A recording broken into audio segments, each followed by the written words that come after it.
se ele mostra aqui que está gravando.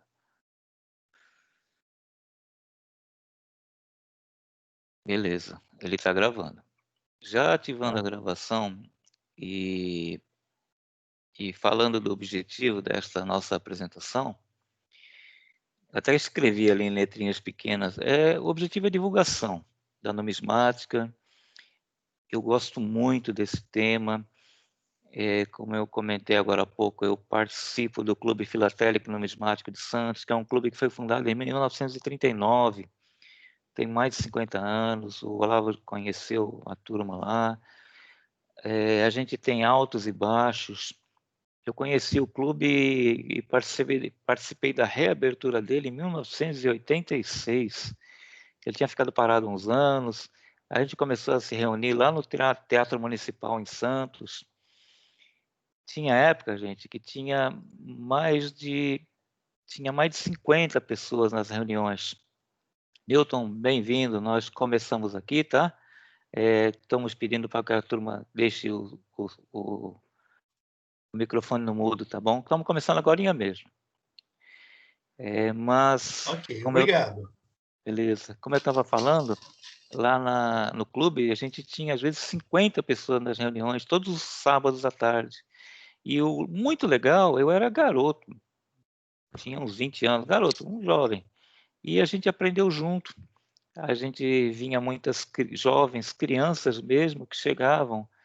E era gostoso trocar experiência, ensinar alguma pouquinha coisa que a gente já sabia. E o mais legal de tudo, a troca. A gente, além de ter umas palestras, alguma coisa, a troca entre os colegas de moedas. Eu consegui muita moeda, os selos também, o pessoal filatelista também ficava muito feliz. Então, os clubes são muito importantes para isso, para a divulgação e para essa troca. O Olavo está voltando agora para o Rio Grande do Norte, lá vai levar em frente o clube, tomara que siga em frente, para que a gente tenha cada vez mais eventos. E essa nossa pequena apresentação, a gente fez com o objetivo de apresentar no clube. Fizemos uma pequena apresentação, foi um ensaio, agora estamos expandindo aqui, mostrando alguma coisa que eu aprendi. Ela é bem simples, ela não tem nenhum objetivo de esgotar tema. O que nós encontramos aqui, o que nós estamos trazendo aqui, tem a ver com o aprendizado pessoal, tem a ver com o que a gente encontra na internet, em literatura, pouca literatura que existe. E falando disso, eu lembro que eu comecei a colecionar, um jovem, 15, 16 anos, e juntava uma moedinha, outra, colocava na caixa, ficava feliz da vida. De repente, um dia eu achei uma peça muito parecida com essa aqui. Eu não tenho certeza se foi essa. Mas era uma ficha diferente, era uma moeda diferente, com dois metais, dentro tinha uma cruz, tinha uma de cobre, um metal diferente. Aí eu pensei, isso é falsificação, não é? Mas aí você olha, ela é perfeitamente cunhada. E aí eu comecei a procurar. Cara, isso aqui me despertou. Me despertou, eu comecei a achar peças de tudo quanto é tipo, formatos, cores, materiais. E, em paralelo à minha coleçãozinha, meu juntamento de moedas do Brasil e estrangeiras, eu fui juntando as particulares. Cara, e com o tempo, eu fui gostando muito. Hoje eu estou firme nesse tipo de coleção que pouca gente coleciona, mas eu adoro e gosto muito dessas peças. Tem as de papel também, mas de papel eu não coleciono. Tem algumas, mas não é, até por ela dificuldade de conservação, preservação, eu tenho ido aos poucos, não tenho ido no mundo do papel. Eu pus uns pequenos textos aqui para chamar o interesse da moeda particular. A moeda particular, assim como a moeda regular, como outros colecionismos, elas têm considerações sociais, políticas, econômicas muito interessantes. Você consegue hoje, através de algumas moedas da numismática, identificar os imperadores romanos, a datação da história em relação a muitos eventos que que sabe-se que existe, foi possível graças às moedas. Então, a moeda particular, no Brasil, como no mundo todo, ela esteve sempre presente. O numerário, as moedas, o dinheiro era muito raro em alguns tempos. Hoje em dia vocês estão tendo dificuldade para a moedinha lá na padaria. Então os caras começaram a fabricar, os particulares, os fazendeiros, os comerciantes, começaram a fabricar suas peças. Então a gente encontra nas usinas, nas fazendas, nos empórios, em um monte de outros lugares, peças feitas, cunhadas pelo comerciante, pelo dono da entidade, pela pessoa que mandava no local, para pagar os funcionários, os trabalhadores, né? Aí vamos para uma definição. Nós temos a nossa moeda corrente. A moeda corrente ela é fabricada pelo governo, pelos governos, com o objetivo de realizar transações comerciais. Isso é o mais comum que a gente vê nas diversas definições. A moeda particular, diferentemente da corrente, elas foram fabricadas, foram confeccionadas por pessoas físicas ou mesmo jurídicas, com o mesmo objetivo, de uma transação comercial, representando uma quantia, um bem, um serviço. Entretanto, elas têm umas variantes desse colecionismo que têm outros objetivos também, e nós vamos falar um pouco. No final das contas, elas foram fabricadas muito em função da necessidade. Como a gente falou, não tinha dinheiro, não faltava troco, os caras começaram a dar o jeito deles, já que o governo não tinha como suprir essa deficiência. Hoje, no Brasil, nós temos uma literatura brasileira, uma literatura bastante escassa. A gente encontra em alguns livros, bons livros, algumas informações. Esse da direita aqui, de Júlio Smiley, que foi impresso em começo do século XX, final do século XIX. Ele, além de ter as moedas do Brasil, Júlio Smiley ou Júlio Meili, não lembro agora, mas ela também tem fichas, muitas moedas particulares da região. Então, foi um dos primeiros registros. Júlio Meili era alemão, ele imprimiu esse livro na Alemanha e ele recentemente, há uns 10 anos atrás, o Banco Central ele republicou esse livro aqui, bastante interessante. O Eugênio Caffarelli, o Kurt Prober também tem bastante informação nos seus livros, que são antigos já, de mais de 40 anos alguns, sobre moedas particulares. Que eu particularmente tenho mais interesse e gosto mais são dois. Primeiro esse aqui, que foi o primeiro livro sobre moedas particulares que eu identifiquei, que eu encontrei. Na verdade, ele não era essa capa dura, era uma capa diferente, mas é esse documento aqui, emitido pela Dulce Ludolph, que era conservadora do Museu Histórico Nacional. E ela traz uma relação imensa dessas moedas particulares que eram da coleção, ou que são da coleção do Museu Histórico Nacional, e que espero não tenham sido destruídas pelo incêndio, e que ela trouxe uma classificação de forma clara. Eu gosto muito da forma como ela classifica, e a minha coleção, eu sigo um pouco a forma que ela classificou. Primeiro, fichas de trabalho ou de consumação, que são fichas, chamo de fichas, eu não gosto desse nome fichas, mas vamos falar fichas, usadas para um determinado fim. Por exemplo, vale 1 quilo de açúcar. Ela foi determinada, é um fim claramente definido. Outros são chamados vários reclamos, que são peças que foram criadas com o objetivo de propaganda de um estabelecimento ou propaganda política. A gente vai ver alguns exemplos também. E o que ela chama de propriamente moedas particulares, que mais usadas para realmente as transações comerciais. Que nem vale um alqueire de café coisas desse tipo para pagar os empregados do serviço que eles prestavam ao comerciante. Outra classificação que eu uso muito também, e esse aqui do Alexandre Barros. O Alexandre Barros, ele trabalhava nos Estados Unidos, se não me engano, na ONU. Ele era conhecido como, ou é conhecido, ele está vivo ainda, como o maior colecionador do mundo de moedas particulares do Brasil. Ele lançou esses 3 catálogos aqui, que é o volume 1, o 2, e depois o Addendum, que é um complemento, que ele lançou uns 2 anos depois dos primeiros, e que é um divisor de águas no colecionismo de moedas particulares. Por quê?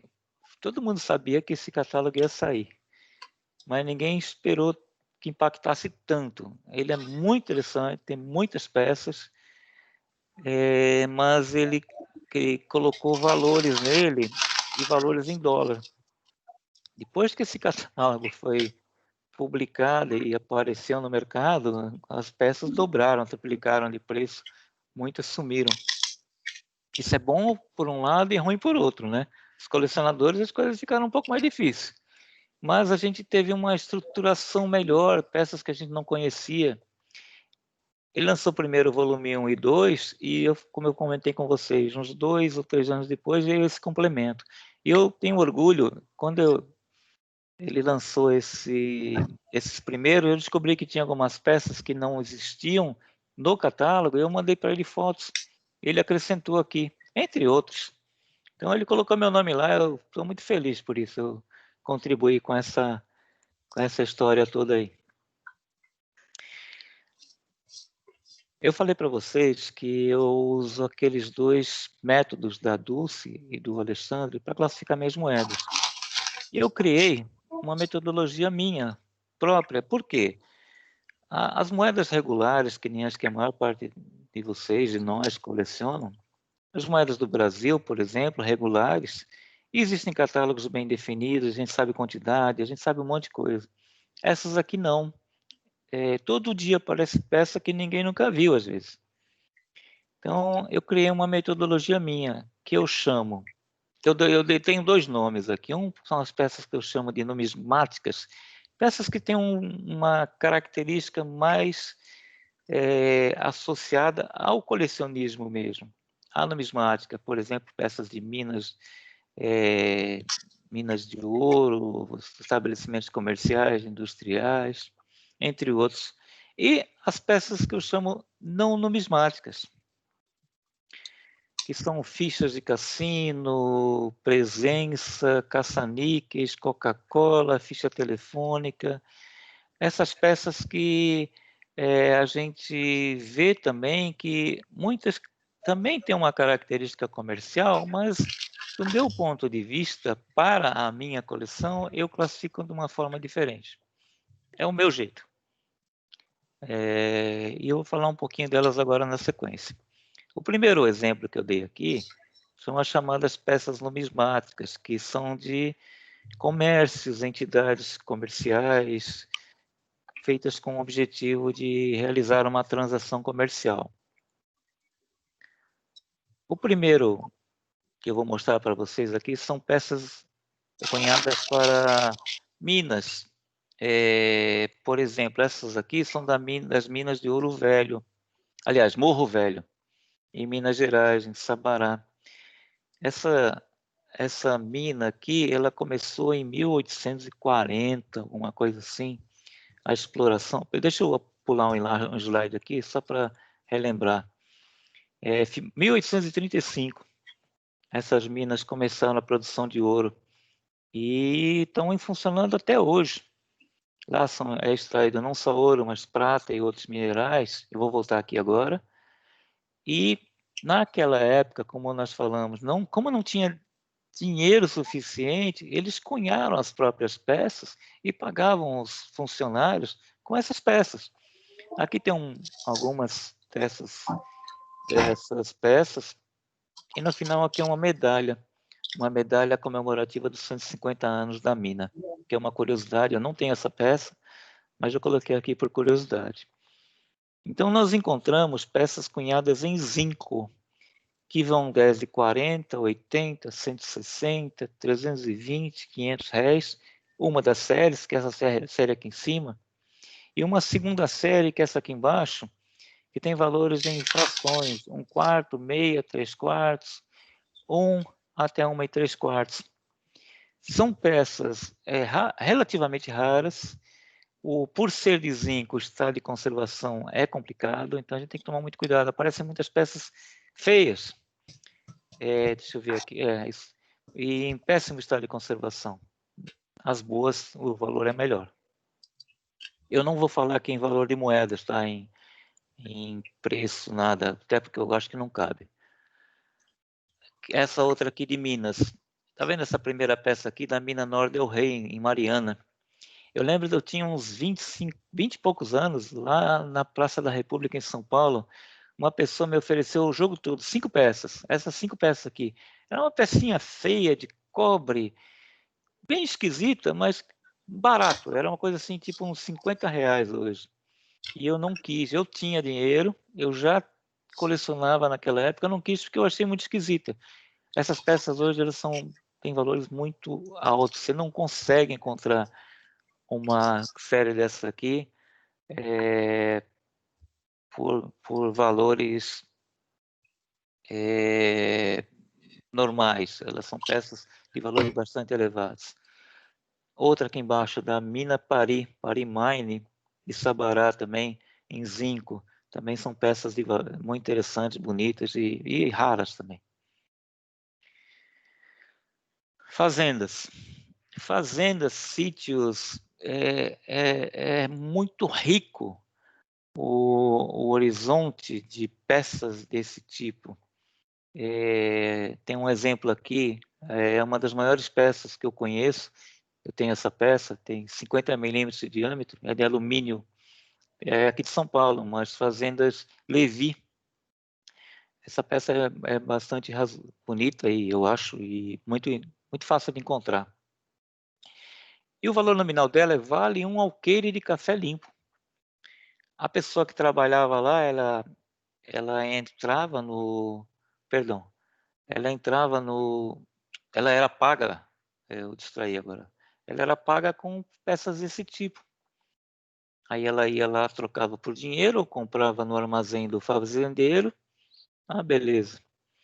Tem esse outro tipo aqui que eu não tenho muita informação sobre ela.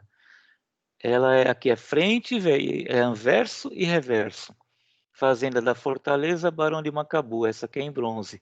E aqui na frente eu tenho uma pequena história. É gostoso encontrar informações sobre elas, sobre a pessoa que mandou emitir essa peça. O Olavo também gosta bastante disso. Eu achei recentemente uma história do Barão de Macabu. Então ele mandou cunhar essas peças e ela é usada na fazenda deles. São peças que a gente encontra em bonito estado de conservação. Outro exemplo de fazendas aqui. Essas aqui são de 1895. Essa aqui é a série completa. É uma terça, uma quarta e um alqueire. São cunhadas em latão, da fazenda Bom Sucesso, no Ceará. Também são peças que têm o mesmo sentido, tá vendo? Um alqueire, uma terça e uma quarta são quantidades de café colhido que o funcionário, a pessoa que trabalhava era paga. Muito interessante também essas peças. Outras aqui que eu encontrei, essas duas aqui eu não tenho, eu encontrei num leilão, achei muito interessante. Essa primeira aqui é uma fazenda de café. Aqui está escrito, só terá valor como 2 em Guatapará. É um armazém de São Paulo. Elas são numeradas, é uma peça bastante rara. Muito difícil de achar, feia para burro, mas bastante rara. Eu nunca vi uma peça dessa, só uma num leilão e estou tentando ver se acho uma. Outra aqui do Rio Grande do Sul, Fazenda Jaguarão, lá na região de Uruguaiana, divisa com o Uruguai ali. Também é uma peça que tem um número 1 de um lado e do outro lado um cavalo. Usinas e engenhos de açúcar. Eu gosto de trazer histórias e não quero ficar lendo tudo, porque a gente não tem tanto tempo assim. Mas, lá em Sergipe, no século XVIII, existiam em Sergipe 25 engenhos de açúcar. E depois, já em 1880, se contava 140, ali na região de Pernambuco, nordeste do Brasil. Então, muitas e muitas dessas usinas utilizavam essas peças. Por exemplo, a usina Serra Grande, em Alagoas, tinha essas peças diferentes, hexagonais, bonitas peças. A gente encontra elas em bonito estado.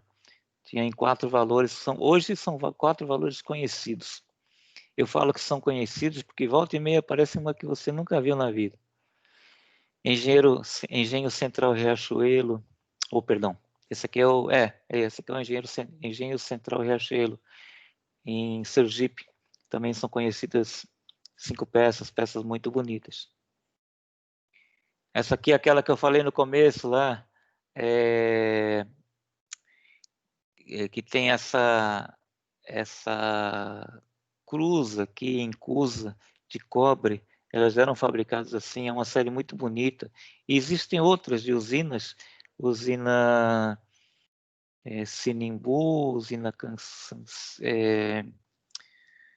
agora fugiu o nome, mas existem várias fazendas e usinas que têm muito parecidas com essas aqui, provavelmente do mesmo dono.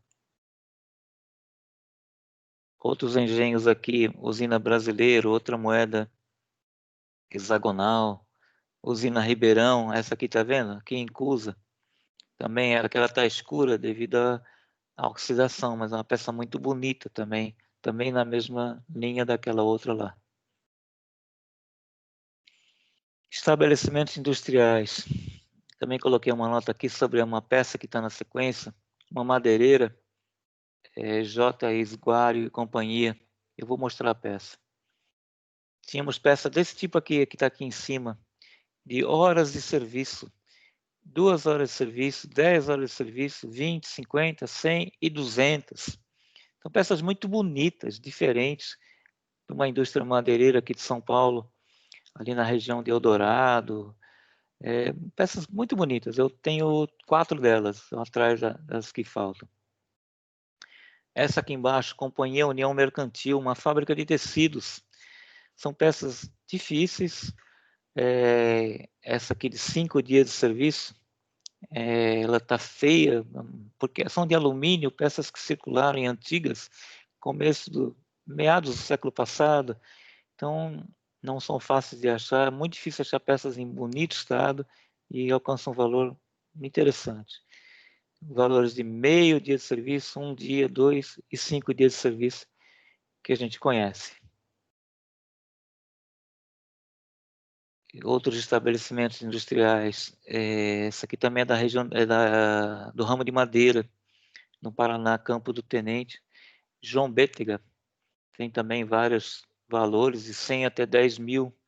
A gente não pode falar que esse valor aqui era 10 mil réis ou 10 mil isso, aquilo, até porque eles não poderiam dizer isso, porque, de certa forma, existia uma ilegalidade na emissão dessas peças, não poderiam dizer 500 réis, mas a gente sabe que a referência era em réis, nesse caso aqui.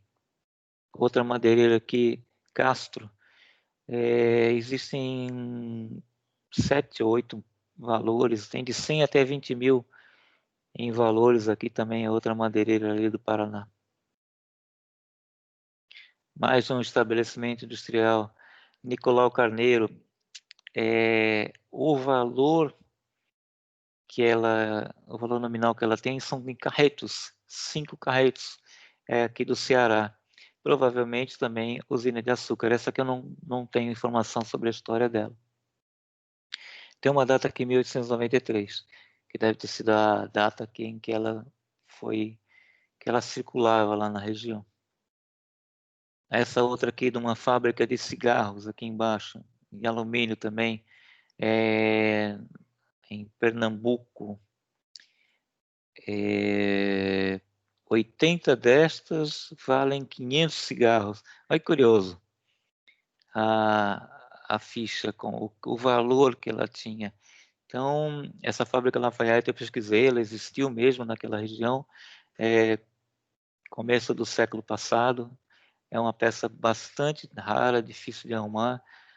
Ela aparece geralmente muito feia, assim, estado de conservação um pouco estragada, né? Gasta, porque circulou muito, porque é uma peça mais antiga. Eu estou falando muito, está indo tranquilo, querem que vá mais devagar, qualquer coisa, vocês gritam aí, por favor, tá? Eu acho que tá bem rápido, mas, pô, tá muito legal. Tá bom. Eu me preocupei com ir um pouco assim, porque pela quantidade de slides que tem, mas qualquer coisa dá um toque aí. A gente estava falando de estabelecimentos industriais. Esses aqui são estabelecimentos comerciais que eu diferencio. Essa série de Pinto Ferrando, ali do Rio Grande do Sul, é muito conhecida. Essas peças aparecem bastante. E os valores conhecidos são esses aqui, de 100, 200, 500, R$ 1.000. São peças em latão, elas são muito bonitas. Essa figura aqui atrás é muito bonita. Elas em bom estado de conservação são bastante agradáveis. Né? Essas peças aparecem em todos os tipos de estado de conservação atualmente. Também tem outras peças muito esquisitas. Essa Mariazinha aqui, que é Mariazinha do Rio, eu não consegui identificar sua origem. Ela parece foi cunhada em cima de outra moeda, mas também não dá para ver. Uma moeda de cobre. Né? A informação que eu tenho é que ela é da Bahia. Essa aqui embaixo, carpinterias lá do Pará. Carpinteria e Serraria a Vapor, de Manuel Pedro e Companhia. Vale Carreto, 2.000. É uma peça também bastante interessante, difícil de aparecer. A região do Pará teve várias fichas, tem fichas muito raras naquela região, que são bastante interessantes. Estamos falando de estabelecimentos comerciais, né? Tem mais uma aqui, Colônia Espéria. Então, no armazém aqui da Colônia Espéria, tinha essa peça aqui que o pessoal utilizava para comprar naquela região. Eu não tenho informação que tipo de negócio é essa Colônia Espéria, mas como é um armazém, eu considero como um estabelecimento comercial. Aqui embaixo outra peça do Pará, que eu acho lindas. Cunha e Bastos. É um armazém de estiva. Ali tinha estiva porque era estiva pluvial. Então tinham peças aqui de 500 e 800, também são peças muito raras, difíceis de a gente encontrar, e muito bonitas essas peças. Mais um estabelecimento comercial. Essa peça é muito conhecida, ela aparece muito por aí, só que muito rara. E essa foto que vocês estão vendo aí é a peça mais bonita que eu já vi dessa Companhia do Queimado. Ela é de 1857, mais ou menos, e é de zinco. Foi feita para a comercialização dessa água. Aqui está escrito vale um barril d'água. Na Bahia, nessa época, existiam fontes e o pessoal comprava essa ficha em algum estabelecimento e ia lá na fonte para pegar o barril de água. Então, tem uma história bastante interessante. A gente procura na internet, tem bastante história sobre essa Companhia do Queimado, sobre essas fontes nessa região. Mas as peças que a gente vê são quase ilegíveis. Essa aqui é a mais bonita, como eu falei, que eu já vi. Empresas de transportes. Também há uma variedade muito grande de empresas de transportes. Essas aqui, por exemplo, são da Viação Férrea do Bananal, ali em São Paulo. Tem uma história muito grande essa aviação e eu vou pular um pouquinho aqui.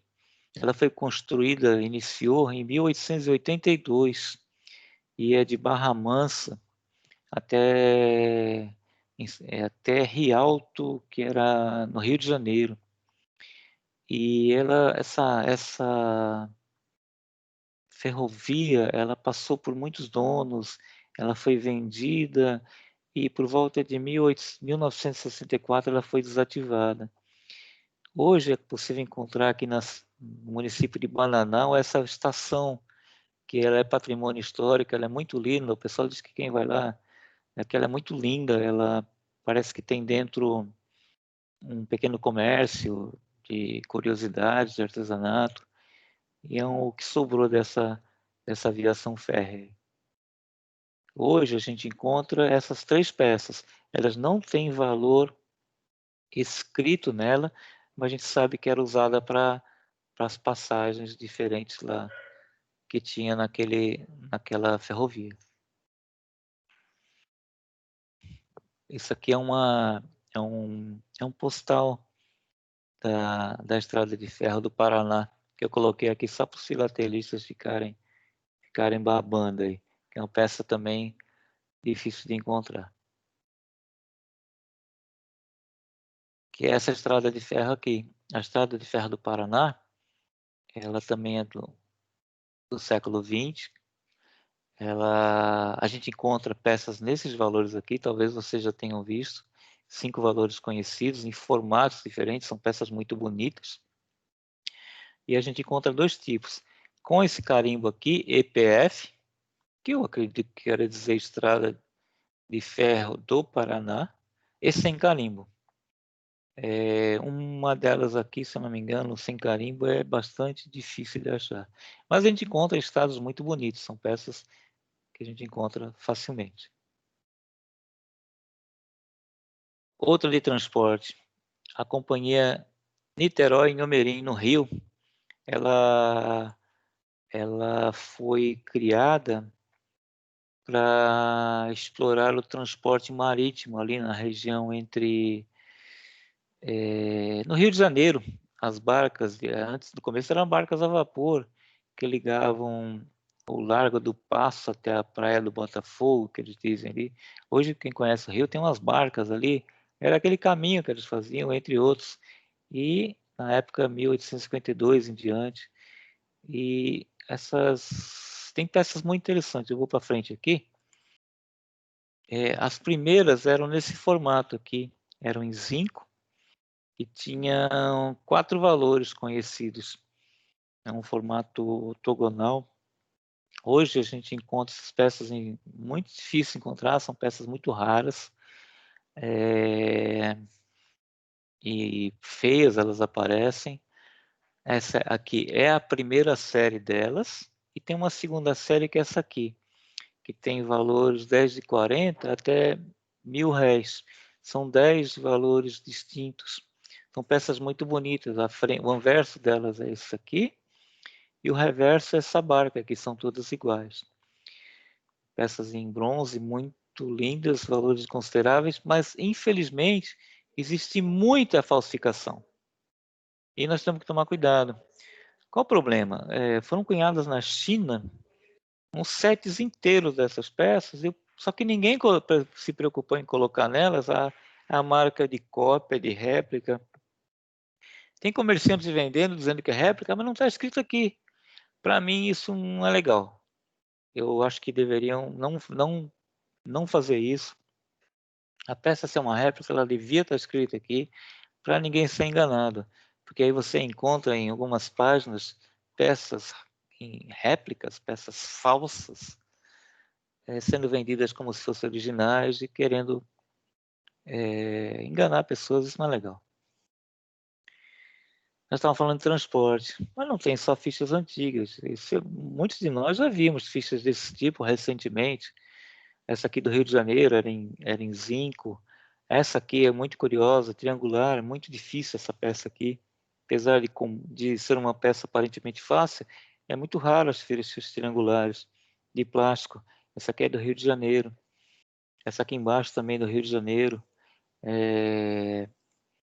Era, era muito comum na década de 60, nos anos 70, 80 também tinha, a gente ter as viações, as empresas de ônibus, de bonde também, utilizar essas fichas para pagar, para que as pessoas pagassem a passagem. Muito comum, a gente acha muito essas peças por aí. Meu filho adorava brincar com elas, mas hoje eu não deixo mais. Outras aqui, fichas de transporte, perdão, de alumínio, metálicas. Essas aqui são as maiores que eu conheço. Elas têm mais de 5 centímetros de maior dimensão aqui. E essas aqui são, desse caso aqui da aviação Excelsior, essas da direita, que também é igual aqui da esquerda, são os três tipos conhecidos. Uma quadrada, uma circular toda furada e essa redonda aqui. Eram também utilizadas no Rio de Janeiro para o transporte. A gente falou de transporte. Outra variedade, cinema, teatro, parques. Aqui no Rio de Janeiro, peças também, peças até de valores muito interessantes, peças mais difíceis de encontrar. Por exemplo, aqui está escrito somente parque, que é do Rio de Janeiro. Essa aqui do cinema Paterno, Rio de Janeiro também, cinema histórico lá. Essa aqui debaixo do Teatro Hauer, em Curitiba, começo do século XX, se não me falha agora a memória.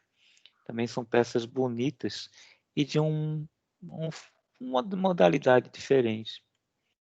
Uma curiosidade aqui, um zoológico que foi fundado em 1913 em Porto Alegre por Juan Ganso Fernandes. Ele foi chamado Vila de Amela em homenagem à filha dele, que se chamava de Amela. E para a entrada nesse zoológico, tinha essas fichinhas aqui. Elas são bem pequenas e os valores, elas são do mesmo tamanho, elas devem ter uns 15 a 20 milímetros de diâmetro e tem 4 valores conhecidos, de 100, 200, 400 e 500 reais. São fichas interessantes, a gente não acha elas muito facilmente. Bares e restaurantes também existe uma infinidade, toda hora a gente acha peças diferentes de bares, restaurantes e afins. Com motivos, por exemplo, essa aqui é uma fábrica de cerveja. Na verdade, eu coloquei bares e restaurantes, mas está misturada, que essa aqui é uma fábrica de cerveja. Aqui embaixo do restaurante Palmeiras, os palmeirenses de plantão aí, interessantes aqui, são conhecidas 5 valores aqui nas informações que eu consegui, e uma de cada cor, cada uma tem uma cor diferente, elas são de plástico. Até onde eu sei, elas eram usadas para o comércio dos alimentos, mas algumas de restaurantes, que têm nomes de restaurantes, eram usadas em jogos. Outra aqui de restaurantes, essa aqui é muito conhecida, apesar de aparecerem peças muito feias, aparece bastante do restaurante Antártico, no Rio de Janeiro. São dois valores conhecidos, 100 e 500. Uma outra peça aqui que parece simples, bar americano. Ela não tem valor, o anverso e o reverso são iguais, no Rio de Janeiro. Mas essa peça é muito difícil. Eu só vi ela uma vez e está comigo. Mas não quer dizer que seja tão rara. Mas algumas a gente não costuma encontrar catalogadas. Cafés. Também eu adoro as peças de café. São peças muito curiosas e que eu tenho um carinho especial, até classifico de forma diferente. Essa peça aqui tem uns 4 a 5 centímetros de diâmetro. Elas são parecidas, mas essa aqui está escrita em espanhol, equivale a café à la maneira del Brasil. e aqui café à maneira brasileira. A informação que nós temos é que ambas são do Rio de Janeiro. Reverso e anverso e reverso são iguais. Outros cafés aqui, aparecem muitas fichas desse formato aqui, em plástico, coloridas. Essa aqui, por exemplo, Café Amazonas. Mas Café Amazonas tem várias de cores diferentes e uma infinidade de fichas de café. Plástico essa aqui. A de baixo é metal, latão. Café Pátria é uma peça já mais difícil de aparecer, mais antiga, ela do começo do século XX, do Paraná. Uma peça bonita. Ela está manchada aqui porque eu não limpo peças. Acho que não deve, até porque acaba estragando. Mas é uma peça bonita também, está em bom estado de conservação. A gente costuma achar muito desgastada, sinal que elas circularam. Outra aqui, Café Mil e Um. Essas duas aqui são peças muito interessantes e aparentemente muito raras.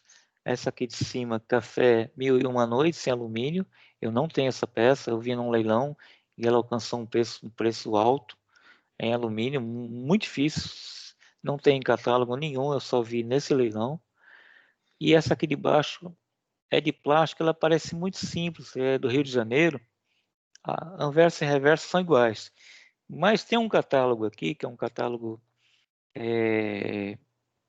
impresso nos Estados Unidos sobre as moedas, os tokens, as moedas particulares na América Latina, que ela aparece lá, com pouca referência, mas com um valor interessante. Eu tenho uma delas em bom estado, eu não sei dizer realmente de onde é, só tenho essa única informação.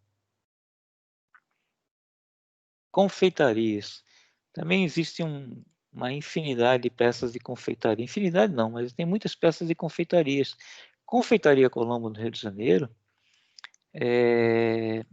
são peças bastante... Aliás, perdão. A Confeitaria Colombo, no Rio de Janeiro, vou mostrar aqui na frente, ela é muito conhecida, até hoje existe, inclusive no site City Guides, ele elegeu a Confeitaria Colombo como uma das 10 mais belos cafés do mundo. Ela foi fundada em 1894 por imigrantes portugueses. E tinha, vou voltar aqui, tinham peças desse tipo aqui, para você comprava lá no caixa e depois trocava pelas mercadorias, que nem hoje a gente faz em qualquer pastelaria. Você compra no caixa a fichinha, te dão o canhoto e você vai no balcão pegar o produto. Essas peças, elas são bastante raras, mas existe muita falsificação, infelizmente, até porque elas são peças muito simples, né? Esse formato aqui de alumínio é mais raro que o formato de cobre, só que são muito falsificadas, infelizmente. Eu hoje não compraria uma peça dessas por esse motivo. São peças bonitas, raras, mas infelizmente com muita falsificação. Existem outras confeitarias e várias confeitarias, como a Falcone, que também é do Rio de Janeiro. As peças que aparecem dessa aqui são bem feias, mas também são peças de valores bastante interessantes. E aqui o Buffet Boa Vista, em São Paulo, são peças bonitas, eu acho, nesse formato aqui, e são conhecidas em 4 valores. Hotéis. Hotéis também temos algumas fichas conhecidas de hotéis, que nem o Hotel Pascal, no Rio Grande do Sul, e o Hotel 7 de Setembro também, no Rio de Janeiro. Também são peças bonitas, que eu acho um formato, uma razão de ser muito interessante. Loterias. Eu não tenho ainda informação legal de loterias. A gente encontra algumas peças de loterias com essa, por exemplo, essa aqui, está escrito, tem um valor aqui, está escrito Loteria Santa Catarina, mais popular do Brasil. Ela serve de propaganda E eu não tenho informação sobre o porquê desse 100 aqui. Se era troco, se você comprava para trocar por alguma coisa, não consegui identificar essa informação. Mas a gente sabe que existem outros tipos, por exemplo, essa aqui, ó, 5.000, 1.000, 100.000, 50.000, as outras aqui 1, 20, 10, todas com os motivos de loterias. Estou atrás de informação sobre isso. Nós temos de plástico, de alumínio, de metal branco aqui, que é um níquel, alguma coisa assim. Mas são peças interessantes também que foram emitidas em algum momento por entidades que eu também coloco no ramo das particulares. Outras peças muito curiosas e que algumas até alcançam valores bastante significativos são as de leprosários.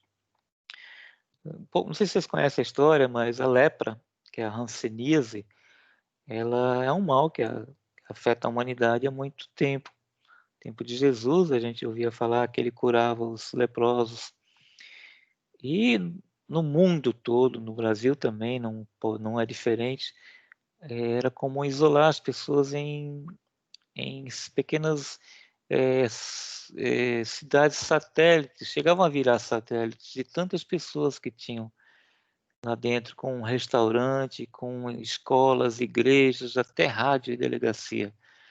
E como as pessoas achavam que o dinheiro se transmitia, se você aliás, o dinheiro não, a doença se transmitia através do toque e pelo dinheiro poderia transmitir, lembrem hoje, né, do coronavírus. O pessoal acha que pode transmitir por um objeto que você pega. Então, o dinheiro também é uma forma de transmissão. Então, existem muitas, no mundo todo, peças que foram emitidas para circular dentro dessas verdadeiras prisões que as pessoas eram colocadas lá.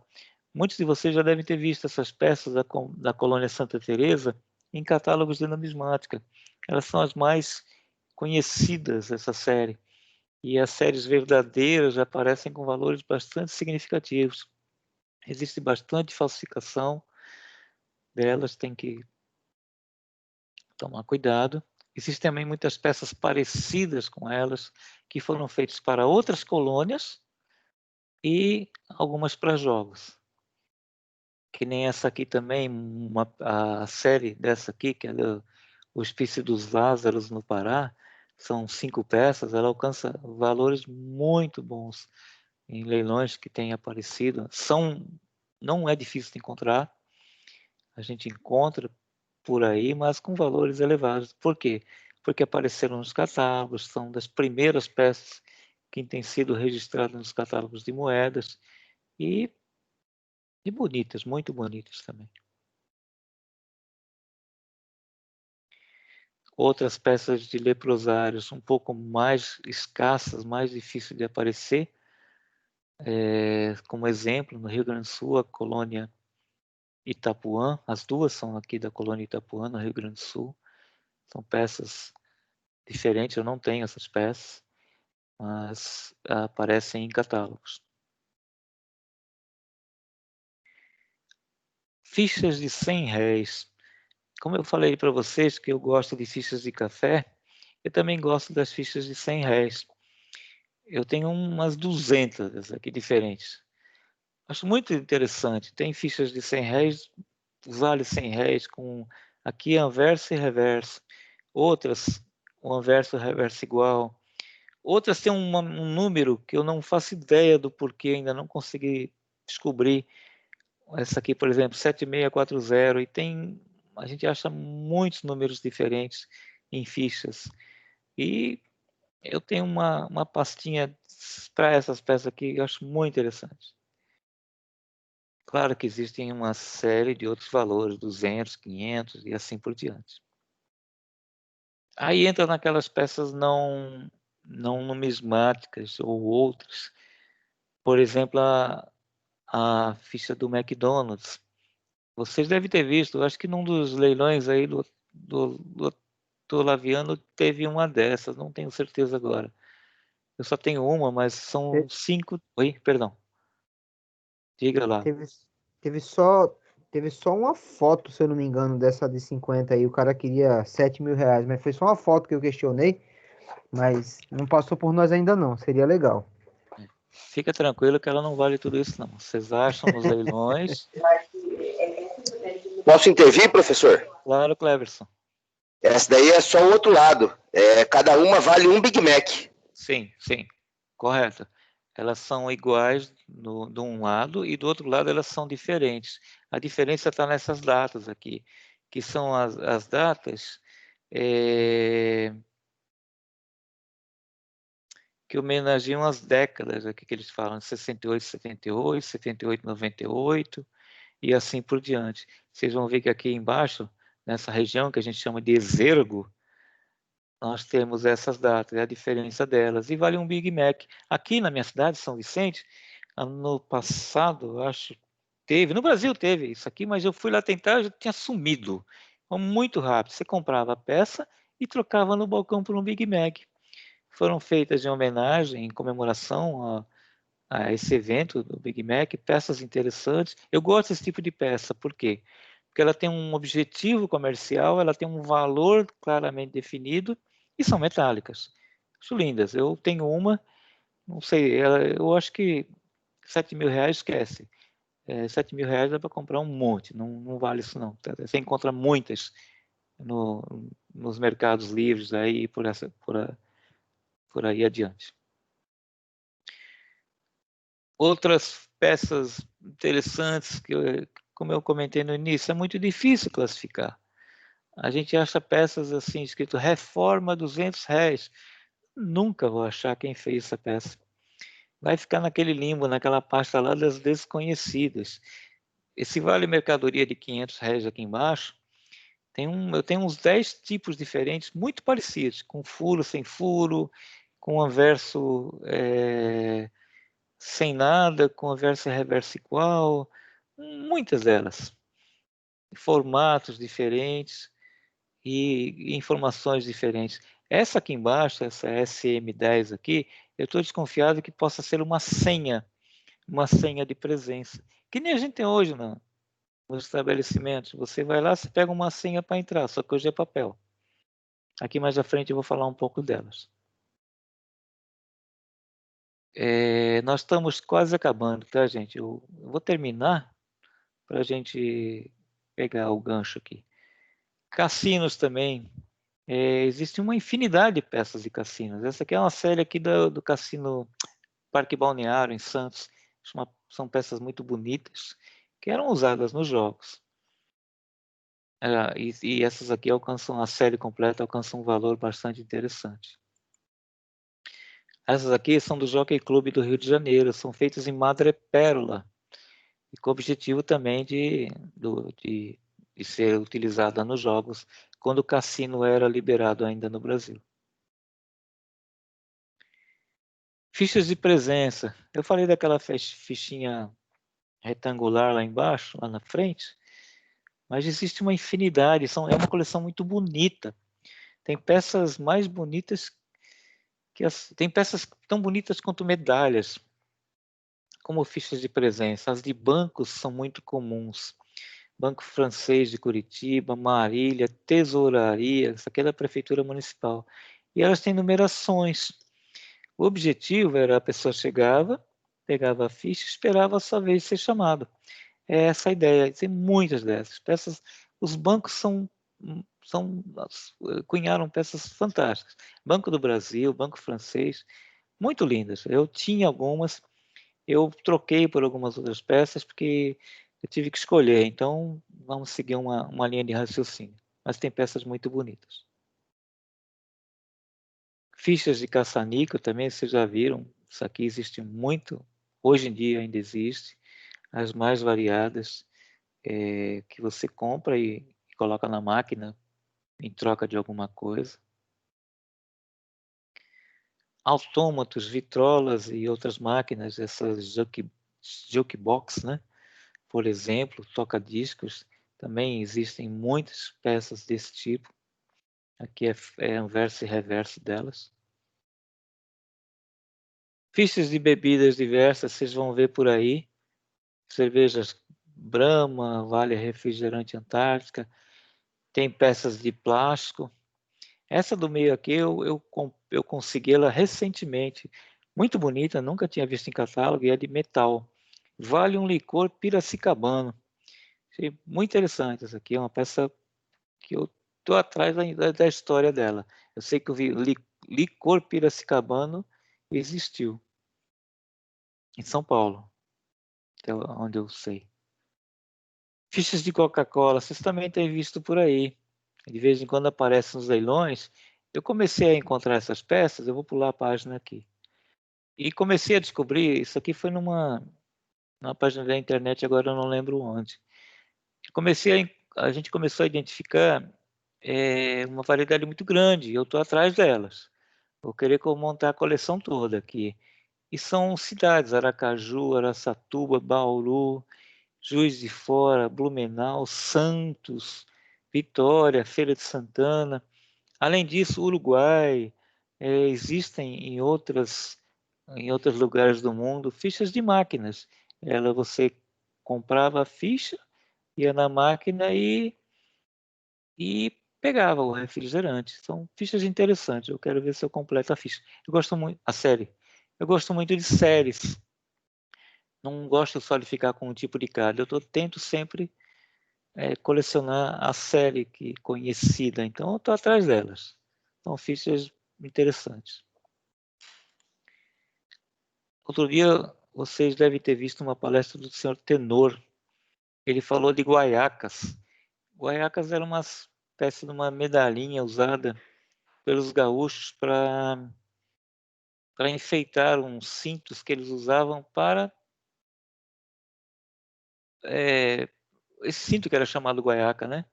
E para segurar a sua faca ou adornar o seu vestimenta. Umas peças interessantes, feitas com o objetivo mais de vestiário do que qualquer outro objetivo.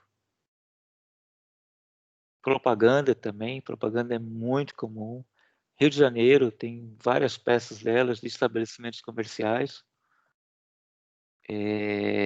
Por exemplo, essas aqui, a espingarda inglesa era uma importadora de armas no século XIX, no Rio de Janeiro. Fábrica a vapor, calçado, fábrica a vapor, também no Rio de Janeiro. São peças bonitas, muito bem feitas. Peças políticas também. Aparece, essa aqui de cima é de uma série atribuída ao Luiz Carlos Prestes, que foi feita para marcar, com objetivo político. Existem 5 peças conhecidas, uma delas é de prata, inclusive. Essa outra aqui do Juscelino Kubitschek. E existem mais algumas conhecidas. Muito papel também. Ainda hoje se vê muita célula com um caráter político de papel. Ficha telefônica. Todo mundo aqui já telefonou no orelhão, né? Não tem ninguém com menos de 20 anos aqui, né? Então, antigamente a gente jogava isso no lixo. Aí começou a aparecer umas coleçãozinhas, de repente o Milton Portelinha publicou um catálogo aqui. Já existia um outro catálogozinho que era uma pequena brochura em espiral. Aí ele publicou aqui um catálogo e de repente existe um monte de gente colecionando fichas telefônicas. E tem uma variedade muito grande, se vocês procurarem, com até variantes que existem nesse meio aqui. É um tipo de coleção que existe, no mundo todo, inclusive. No mundo todo tem muita gente que coleciona fichas telefônicas. E as miscelâneas. A revista Placar, em 1970, soltou uma fichinha em homenagem a Pelé. Os gibis do Tio Patinhas também tinha a ficha, uma pataca. Eu lembro isso aqui quando eu era moleque, de ter essa peça. Aliás, Tio Patinhas aparece muito, a série completa está aqui, vai de 100, um valor 100 até 800 do Tio Patinhas. Também é muito comum, aparece bastante. E é uma sériezinha só por curiosidade que eu coloquei aqui, que eu acho interessante a gente saber que existe. E uma outra que tem um interesse muito... É muito importante essa aqui, é dos Alcoólicos Anônimos. Existem muitos tipos, muitas formas de fazer essa premiação, mas em alguns lugares dos Alcoólicos Anônimos, a pessoa conseguiu ficar um dia sem beber, ela ganhava uma fichinha. Depois tinha a ficha de 3 meses, 6 meses. Essa aqui é uma coletânea pequena que eu consegui identificar num site, esse site aqui. Mas existem outros tipos, outras variedades. No mundo todo existem tipos diferentes. É uma forma de marcar a evolução, a conquista das pessoas, que é uma coisa difícil de largar. Então, você imagina ganhar uma fichinha de 25 anos, não é, deve ser muito rara essa ficha, não é para qualquer um. E, finalmente, só para lembrar, existe no mundo todo, existem peças desse tipo no mundo todo, muita informação. Lá fora existe muita coisa, muitos catálogos, seminários, clubes de pessoas que colecionam tokens, moedas particulares de todos os tipos. É isso aí, gente. Por enquanto, é isso. Eu quero agradecer o carinho de vocês, a paciência. Eu acho que fui um pouquinho mais do que a gente tinha falado, mas está dentro de 1 hora, mais ou menos. Eu fico à disposição aqui para quem quiser perguntar, falar, contribuir com alguma coisa. Esse assunto não se esgota. Quem coleciona moedas particulares está colecionando da mesma forma como coleciona moedas normais, que nem moedas correntes. Tem o mesmo cuidado, tem a mesma forma de classificação e assim por diante. Cleverson, você está com a mão levantada, por favor, filho, diga. Ô, professor, desculpa aí, eu estou um pouco atarefado aqui, mas eu queria tirar uma dúvida com o senhor. Pois não. Vamos lá, vamos começar. A do McDonald's são 5 diferentes. O que eu acho mais interessante nela é que elas são aceitas em qualquer lugar do mundo. Sim. Tá? Só para não sei Sim. se o pessoal aí está todo...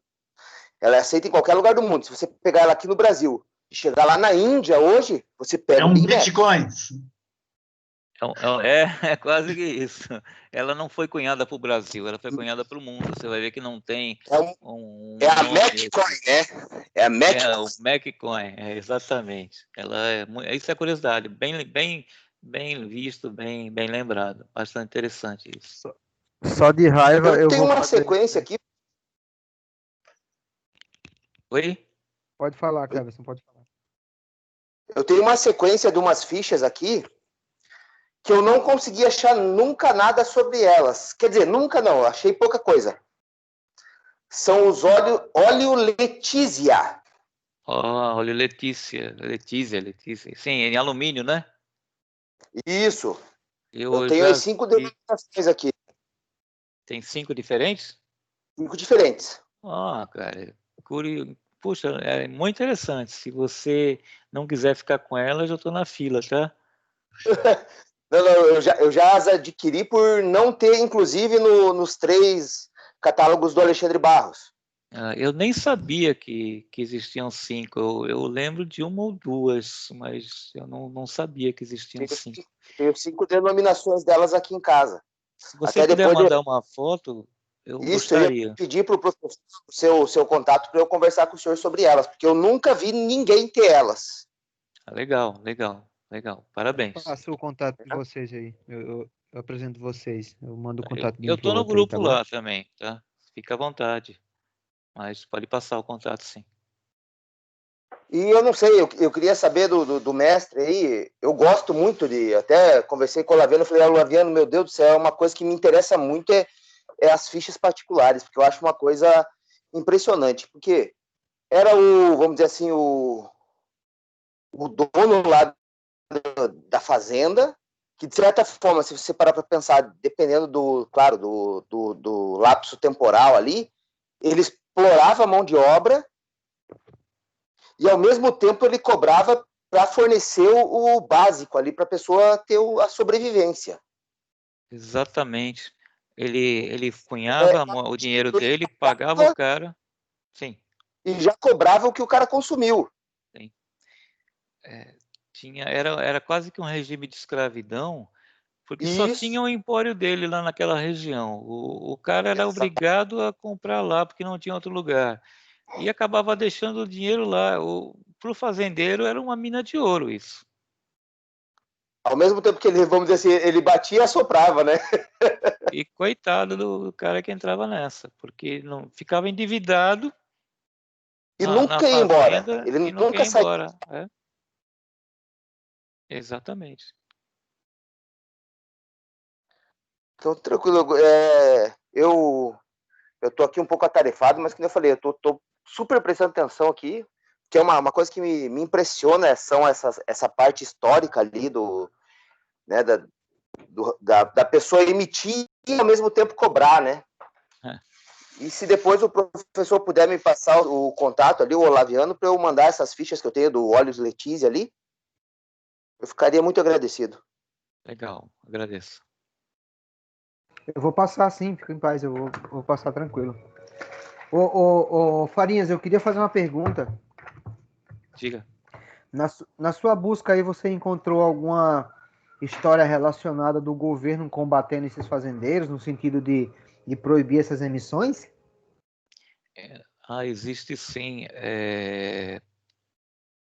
O governo sempre tentou proibir ou coibir, mas em determinada época era até meio que, como é que seria a palavra? Meio até interessante deixar acontecer, porque o governo não tinha condição de arrumar o dinheiro, o numerário, de imprimir, de cunhar, na verdade, as peças suficientes para circular na região.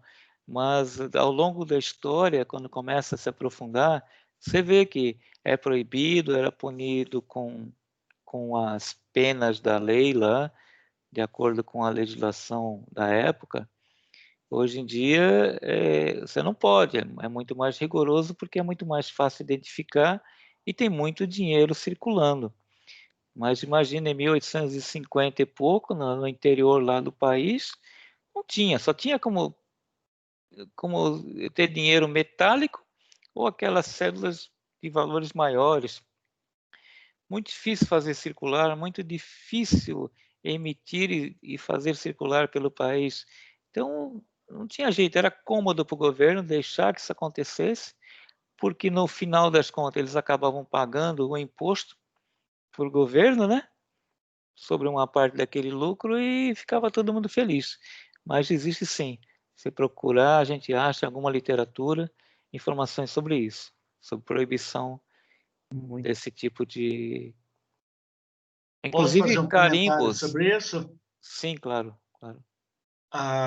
Eu vi bastante que na época das moedas de cobre existia muita falsificação e o governo fechava os olhos. Eu Sim. não consegui entender isso. Agora que eu comecei a estudar os bancos comunitários, as moedas particulares, que eu comecei a entender por que o governo fechava os olhos. Porque realmente circulava, aquecia o comércio. Uma coisa que aconteceu recente, questão de uns 20 anos atrás. A cidade de Palmas criou um banco comunitário e começou a emitir a moeda social. A Sociedade Numismática de Brasília processou o banco. O juiz arquivou o caso por achar que o governo deveria fazer a parte dele e não estava fazendo, e que alguém tomou iniciativa para fazer a parte do governo, gerar emprego para esse povo. O Banco Central chamou ele para dar palestra e ele foi razão da normatização dos bancos comunitários no Brasil. Foi criado as leis que organizam o banco comunitário. E tem bastante banco, se eu não me engano, acho que tem mais de 50 bancos comunitários no Brasil atualmente. Sim. Eu criei. Agora, primeiro, parabéns pela tua apresentação. Foi realmente um show. Foi novidade para mim, eu tinha noção do que é isso, mas era uma noção básica, e eu estou vivendo isso presencialmente, porque eu criei 2 moedas virtuais, que não deixa de ser um dinheiro particular, e estou criando uma moeda agora, que é o real numismático. Esse real numismático, ele vai ser que nem um cartão telefônico, que ele vai descarregar o crédito no site, e com esse crédito a pessoa pode comprar mercadoria, e a cédula em si, que era o cavalo, vamos dizer, chamar assim, de cavalo, pode ser vendida como um objeto de arte, que nem um selo carimbado. Ele perde o valor intrínseco e ganha valor extrínseco. Estou na iminência de começar a produzir esse dinheiro já. Estou correndo atrás da legalidade. Não existe lei. Eu estou fundando o primeiro banco numismático do Brasil e, acredito, do mundo. Então, eu estou pegando carona com as leis que existem, mas sobre banco numismático não tem nenhuma lei. Então, essa tua apresentação veio assim a calhar, muito importante. Vou usar muito material para criar leis. Legal. Um outro comentário que eu fiz aqui. Eu, com 18 anos, eu já tinha um supermercado numa cidade pequena, de 5 mil habitantes, e tinha a Fazenda dos Ingleses, uma fazenda muito grande. E o pessoal pegava caminhão e ia para Votuporanga, uma cidade grande, levar o pessoal passear e fazer compra lá. Aí eu comecei a negociar com os biroleiros, são aqueles caras que contratam a mão de obra e vai fazer a colheita, que é conhecido antigamente como pau de arara, que hoje é proibido. Eles pagavam com vale o pessoal, eu aceitava o vale no supermercado, dava inclusive troco em dinheiro, e depois dava um prazo para o biroleiro pagar para mim. E com isso eu segurava o pessoal para não ir para Votuporanga. É uma jogada comercial, não é o que os fazendeiros faziam de explorar, mas eu tinha que segurar o meu pessoal ali. Próximo. Obrigado.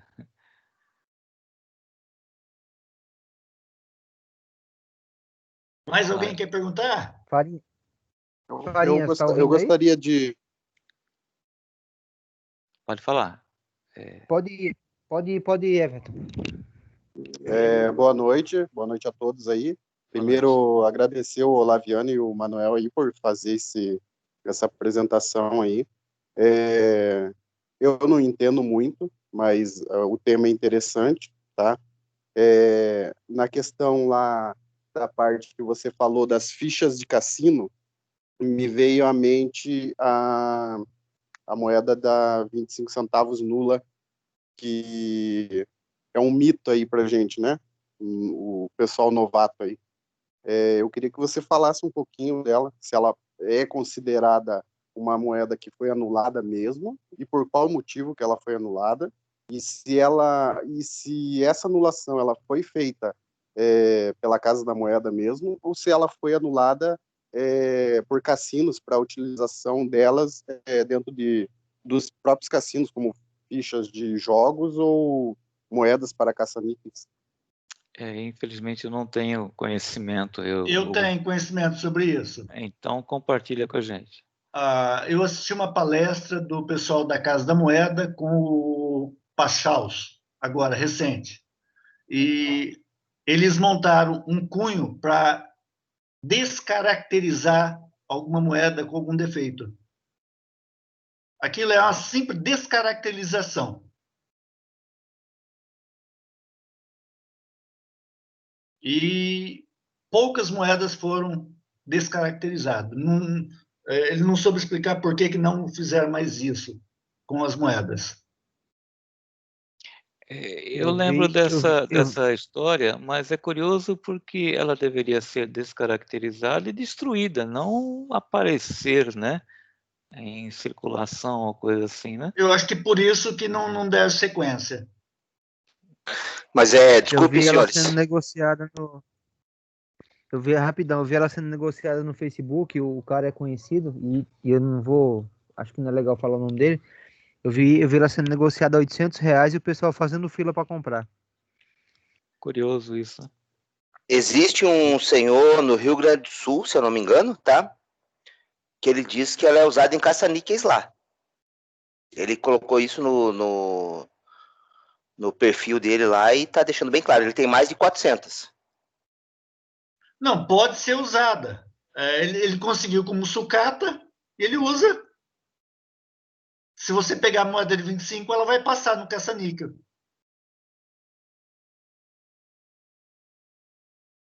É um reaproveitamento de lixo. Eu realmente não conhecia. Eu vi um pouco dessa informação, por curiosidade, mas não tenho informação sobre ela, não. A minha pergunta, ela somente para tirar esse mito, né? Porque eu acredito que é muito mais caro a Casa da Moeda descaracterizar uma moeda do que destruir ela, né? Sim, com certeza. Não faz sentido o que eles fizeram. Provavelmente por isso que não fizeram mais. Isso foi um doido que teve uma ideia e eles testaram a ideia do doido. Com certeza. Muito estranha essa informação, muito estranha. É muito estranho porque a gente de vez em quando encontra peças, cédulas principalmente, que nunca deveriam ter saído pelo controle de qualidade rigoroso que tem a Casa da Moeda, nunca deveriam ter vindo a público. E a gente costuma encontrar peças com cortes errados, impressões muito estranhas, diferentes, porque de forma talvez suspeita ela tenha saído de lá. Esse tipo de coisas, que nem eu falei das peças falsas, eu fujo, porque eu acho que a gente não deve dar atenção para esse tipo de peça.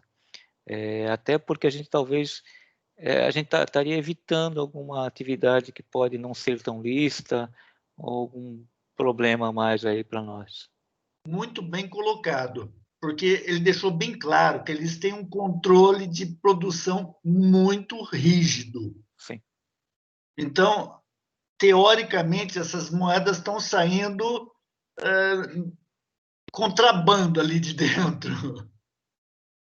Alguma coisa que não deveria sair está saindo. Inclusive, um comentário. Agora, essa semana, eu estou criando um catálogo só do Plano Real. E eu totalizei quanto foi produzido de cada cédula e cada moeda, e o total das duas famílias. E a quantidade que o Banco Central alega que foi emitido é muito baixa perto do que foi produzido.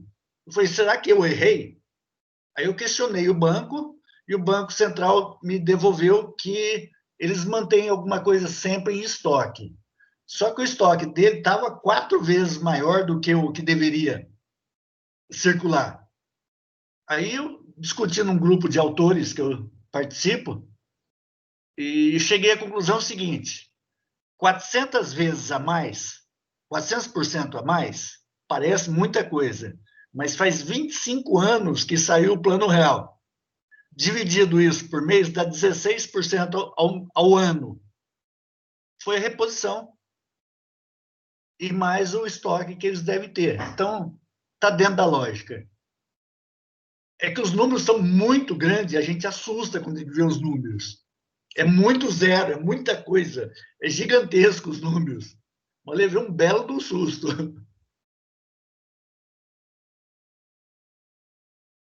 Mais alguém? Bom, Eu oi, queria fazer uma última pergunta só da minha claro. parte aí. Eu queria saber se nessa busca aí você encontrou alguma peça de ouro, porque eu vi você falando prata, encontrou assim no comércio, né? Se foi feito algumas se os fazendeiros faziam, até porque eu fiquei pensando assim, eu acho que não, porque faria com que a pessoa que segurasse uma peça dessa tivesse um valor muito alto na mão, né? No Brasil, eu não tenho informação, eu sei que no exterior existiu alguma coisa, de alguma informação que eu vi em catálogo, muito raro, muito difícil, um motivo. Eu vou pesquisar e vou relembrar e vou passar para vocês, mas no Brasil eu não conheço, não lembro, nunca vi. Mesmo que eu falei de prata, o que eu vi de prata foram peças mais com um final comemorativo. Tem uma do Luiz Carlos Prestes de prata, que são muito difíceis e até raras, mas ouro não acredito que tenham feito. Beleza, maravilha, obrigado, cara. Se Será que eu aparecer, serei o guarda primeiro para a mim. produzir? Não, está na minha linha de produção produzir medalhas de ouro e prata. Interessante. Eu acredito, Olaviano, que não, porque o ouro ia dar muito poder aquisitivo aos trabalhadores. Foi isso que eu Pegar a pensei maioria, também. tá? E eu vou te dizer Uhum. uma coisa, a gente está tentando fazer uma medalha em prata hoje. Pense, aí 2020. E a gente fez uma cotação com 7 empresas, nenhuma faz em prata pura. Nenhuma. Ou Então, seja, eu não tem, consegui. hoje não tem. Eu estou preparando para cunhar a dar o Live Coins 1 ano de grupo, né? Aí o professor Dimas, que está aqui, acho que ele está ouvindo aí, me apresentou um camarada aí de Santos que ele está me cobrando um preço muito em conta, cara. E eu tô vendo com ele o metal, tô vendo tudo certinho. E eu te apresento ele, Cleverson, também, para você conversar com ele. A prata pura tem que ver que cunhar uma peça metálica, tipo uma medalha em prata pura, talvez não seja uma boa ideia. É preciso que tenha uma mistura, uma liga, para que ela ganhe resistência mecânica. A prata pura é muito maleável. Qualquer coisa vai arranhar, qualquer coisa vai danificá-la.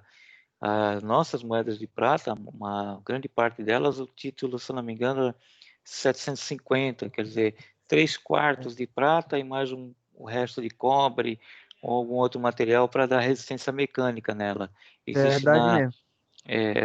prata pura, prata 900, 900 e pouco, é mais nobre, qualquer batidinha arranha, machuca.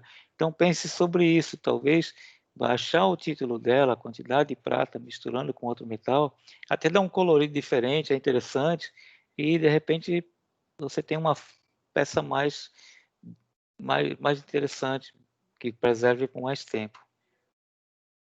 Isso, essa medalha em questão é para a primeira turma de numismática que está sendo graduada, vamos dizer assim, pelo Instituto da Paraíba. E daí a gente está numa batalha grande para conseguir fazer essa medalha aí, mas tá difícil.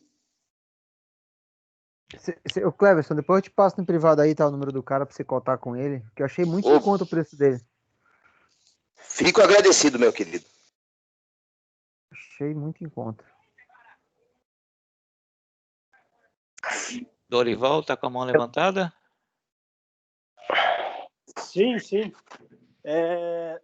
Deixa eu te perguntar uma coisa. Você fez aí uma grande apresentação, né? Aliás, desculpa aí todo mundo aí, primeiramente, boa noite para todo mundo, né? Boa noite. Não fiz os cumprimentos, né? E aí eu fiquei curioso no seguinte, aí uma ótima pesquisa que você fez, ótima apresentação. Se você, por um acaso, teve a ideia de repente, editar um livro aí, lançar isso aí, de repente, como um catálogo, sei lá, ou se já existe, né? Ou se já existe um catálogo que aborde toda essa ampla matéria que você lançou pra gente aí. Eu não vou lançar um catálogo, um livro, já fiz algumas pequenas matérias no Clube de Santos e estou agora participando com vocês aqui dessa conversa, até porque não tenho tanto conhecimento assim. Recentemente foi lançado esse catálogo do Alexandre Barros, que está aqui, acho que ainda estou compartilhando, que é o mais recente que tem, e não temos notícia de outros.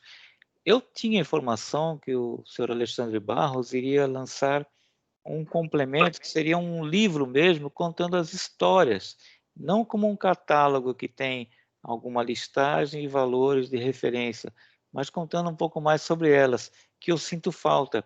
Hoje no Brasil, até pouco tempo, a gente via muitos catálogos, com algumas raras exceções. Graças a Deus, ao colecionismo e tudo, o pessoal está tendo mais interesse e tem aparecido livros interessantes, como o do Edil, né? E entre outros, que a turma aí ligada à Sociedade Numismática, lá do sul do país, tem lançado livros muito interessantes sobre cobre, recunhos. Então está começando a aparecer. Eu via antigamente a numismática como a gente estivesse vendo um cardápio de restaurante, a listinha e o preço lá. Hoje em dia já é um livro de culinária, que tem mais informações, detalhes. Isso é interessante. Para nós, que eu me coloco no meio, que estamos no colecionismo, a gente tem que tomar cuidado e tentar sair daquela coisa do juntador, evoluir para o colecionismo, colecionador. Não estou falando nem numismata, que eu acho que é um grau maior, mas o cara que se preocupa, que analisa o estado de conservação, que guarda a peça de forma adequada, que se preocupa com a história dela, não só quanto ela vale. É triste a gente ver, às vezes, eu já fiz isso, posso falar de mim mesmo, chegava uma peça, eu queria logo saber quanto vale. Não, vamos ver, ela é rara, não é? Não interessa tanto, mas ela é bonita, eu tenho ou não tenho, ela vai agregar alguma coisa na minha coleção. É isso que a gente tem que buscar. Não vou publicar livro, não tenho condição, não tenho conhecimento para isso, mas vou continuar participando. Gosto muito, tenho um pequeno projetinho junto com o Clube de Santos, de fazer uma pequena matéria, algumas aulas, vamos dizer assim, sobre colecionar moedas, como conservar, nesse formato aqui. Eu tenho algum tempo de conhecimento, é o básico, né? Como colecionar, o que a gente precisa olhar, o que não precisa. Com o tempo a gente vai trocar figurinhas sobre isso também. Legal. Mas bem básico, bem Legal. amador ainda. Beleza, obrigado. Boa noite a todos aí e agradecer primeiramente ao Olavo pela iniciativa e pelo rico material aí do professor aí. Foi ótimo, aprendi bastante e muito interessante, está de parabéns, tá? Foi muito interessante. E agradecer, eu vi o convite aí pro Newton, não sei se ele ficou até o final também. Tô aqui. Aí, foi bom, Eu tô bom, desde o começo. Isso aí, Newton. Parabéns, bom você estar aí com a gente também. Um abraço a todos aí. Legal.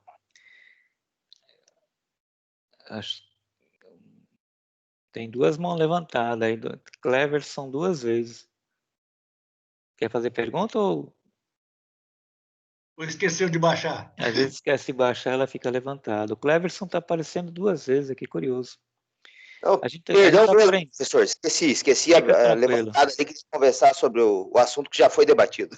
tranquilo. A gente às vezes está aprendendo ainda a mexer nessa ferramenta, mas eu acho ela muito prática. Ela permite uma apresentação, gravar, compartilhar. Se a gente quiser conversar é possível, dá para mostrar a cara um do outro ou não, de acordo com a vontade que a gente tiver. Mas eu queria agradecer também a vocês, não tem nenhum professor aqui, a não ser o professor Dimas, que está aí, que eu não sei os outros. Eu sou um Opa, estamos aí acompanhando. Parabéns mais uma vez aí, Manuel. Obrigado. A intenção é divulgar, é compartilhar, eu adoro conversar sobre isso. Eu estou no clube de Santos há muito tempo, eu me lembro, 30 anos atrás, eu fiz uma pequena palestrinha para a garotada lá, a gente ainda imprimia as apresentações em transparência, no retroprojetor, coisa muito simples, mas é gostoso, porque a gente está falando sobre o colecionismo, aquilo que a gente gosta. Isso é divertido, isso é gostoso. Eu tive uma semana difícil no trabalho, eu venho aqui, estou aliviando minha cabeça, meu coração, falando de algo que é fantástico, adoro. Conte comigo, se tiver coisa aí, a gente mostra que a gente quer trocar, quer comprar, quer participar, trocar informação. Agradeço ao Laviano que está incentivando, parabéns pelo trabalho que ele está tendo à frente disso tudo. Se puder ajudar, estamos juntos. E muito obrigado por todos. para todos, né, pelo carinho, por isso tudo aqui. Eu vou parar o compartilhamento, porque eu acho que tem um limite. O compartilhamento não, a gravação, que eu acho que tem um limite, e depois a gente